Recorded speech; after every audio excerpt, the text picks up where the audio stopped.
నువ్వు నేను ప్రేమాల మీకు ఇష్టం పద్మావతి విక్కీ అని కమెంట్ బాక్స్లో చెప్పండి. I love Padmavati, I love Vicky అని మర్చిపోకుండా కమెంట్ బాక్స్లో చెప్పండి. అది లేకుండా ఈ వీడియోకి ఒక లైక్ పెట్టేయండి.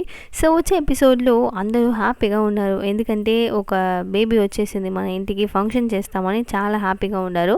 ఆ టైంలో కరెక్ట్గా పద్మావతి అక్కడ లేదని చాలా చాలా ఇబ్బంది అయిపోయింది. అనుకు కోపం వచ్చేసింది, ఏదేదో తిడుతున్నది, ఇది నువ్వు చేసిందంతా మంచిది కాదు అని. అండ్ ఏదేదో తిట్టిన తర్వాత పద్మావతికి చాలా కష్టమైపోయింది. ఏం చేసేదని మన అక్కవే ఇట్ట మాటలు చెప్పేసింది అని సోగంగా చాలా చాలా అప్సెట్గా వచ్చి కూర్చొనేసింది. ఆ టైంలో వచ్చి యశోధర్ ఈ మాదిరిగా నీ ప్రాణమే కాపాడేసింది కదా, ఆ పిల్లని పోయి చూసేసి వస్తామని చెప్తున్నారు. ఓకే, నేను కూడా చెప్పాలనుకున్నాను రా పోతాము, వాళ్ళ ఇంటికి పోయి ఆ పిల్లకి నా ప్రాణం కాపాడేది కదా, ఏదైనా హెల్ప్ చేసేసి వస్తామని గిఫ్ట్ ఏదేదో తీసుకొని పోయి అక్కడ చూడపోతారు. అప్పుడు పద్మావతి కూర్చొని భలే ఏడుస్తుంది.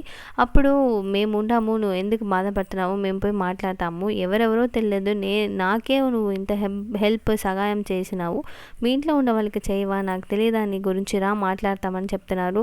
అప్పటికి అనుకడపోయి మొదటి నా కోసమే ఈ పిల్ల వచ్చింది అని మొత్తం వివరం చెప్పిన తర్వాత అను ఏం రియాక్ట్ అవుతుందో వెయిట్ చేసి చూస్తాం. మీరేమనుకుంటున్నారని కమెంట్ బాక్స్లో చెప్పండి. బాయ్.